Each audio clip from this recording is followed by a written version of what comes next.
Hai teman-teman yang berbahagia, berjumpa kembali dengan saya Dr. Andri, spesialis kedokteran jiwa dari Rumah Sakit EMC Alam Sutera Tangerang. Pertanyaan teman-teman biasanya kapan saya bisa lepas obat atau kapan saya bisa sembuh dari gangguan cemas psikosomatik yang saya alami. Ini memang menarik ya teman-teman pertanyaan ini.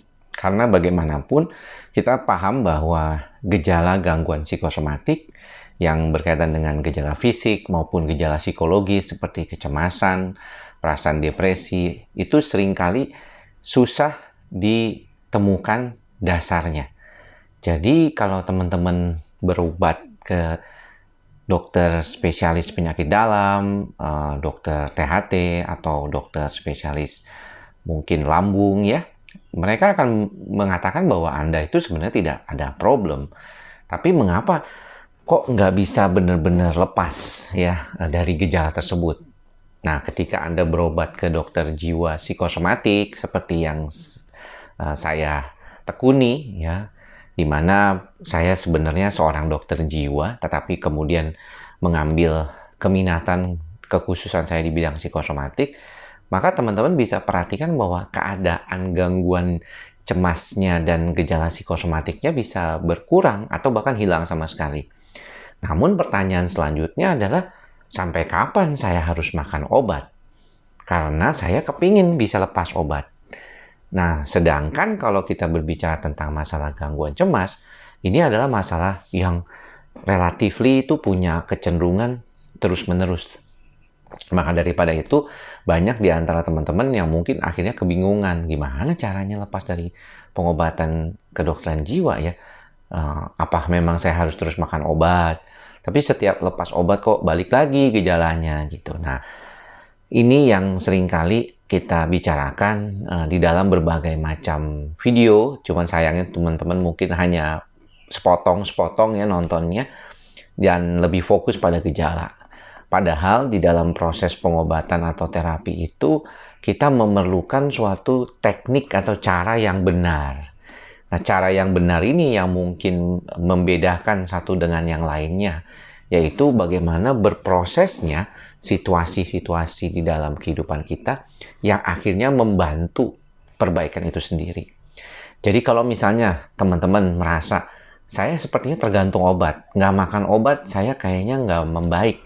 Apa yang mesti saya lakukan? Berarti harus melihat kembali nih, kira-kira dari teman-teman sendiri, apa yang paling sering muncul ya sebagai pemicu. Nomor satu itu, jadi kenali dulu nih, apa sih sebenarnya pemicunya? Oh, pemicu saya itu ternyata makanan. Kalau saya makan pedas, makan yang terlalu berminyak, minum kopi, saya langsung berasa nggak enak. Nah, berarti lebih mudah tuh. Karena makanan itu paling gampang. Kalau makanan sebagai pemicu, itu paling gampang diperbaikinya. Ya, teman-teman pasti tahu lah bagaimana adaptasinya otak manusia terhadap proses makanan. Makanya kenapa kita bisa cocok makanan di Eropa, ada yang cocok makanan Asia, ada yang bisa cocok makanan Indonesian food, yang mana kita kalau keluar negeri tetap mesti bawa nasi kalau orang Asia. Nggak bisa biasa makan roti, karena otak itu sudah dilatih gitu dari sejak dulu, dari sejak kecil dengan kondisi makanan. Jadi melatih otak untuk proses makanan itu sebenarnya tidak terlalu sulit. Yang paling sulit, dan ini merupakan tantangan ya di dalam praktek kedokteran jiwa khususnya, adalah bagaimana kita menyadari bahwa ada sesuatu pemicu di sekitar kita yang mungkin memang cukup besar dan cukup berat. Jadi teman-teman mesti menyadari hal tersebut. Karena kalau enggak, biasanya agak susah tuh ya mengatakan kepada diri kita bahwa situasi ini relatif sudah cukup stabil. Banyak di antara kita mungkin yang nggak menyadari hal seperti ini. Jadi bolak-balik seringkali jadi problematik. Namun demikian, yang paling harus diperhatikan adalah bagaimana cara mengelola pemikiran menjadi jauh lebih stabil. Itu yang menurut saya paling penting ya buat teman-teman. Karena makan obat mungkin sebagian orang bisa membantu dalam proses beberapa waktu ketemu dengan pengobatan itu cocok ya. Tapi kemudian bagaimana mempertahankan untuk bisa tetap baiknya, mau tidak mau kita mesti mengenali dasar-dasar pemicu yang mungkin kita sendiri sebenarnya udah nggak mau lihat gitu ya. Atau mungkin kita mau lupakan, seperti itu ya. Banyak orang mengatakan, wah aku pengen melupakan masa lalu untuk supaya tidak traumatik terhadap masa sekarang. Boleh-boleh aja. Tapi apa betul teman-teman sebenarnya sudah benar-benar lepas? Karena jangan-jangan apa yang teman-teman lakukan tidak sepenuhnya bisa melepaskan diri dari hal tersebut, tetapi hanya menunda saja. Sehingga ketika nanti gejalanya itu balik lagi ya, karena obat sudah tidak ada lagi, maka sebenarnya kita baru menyadari, oh ternyata selama ini saya itu nggak pernah benar-benar mengetahui atau menyadari pemicu-pemicu yang ada di dalam diri kita ini. Oke?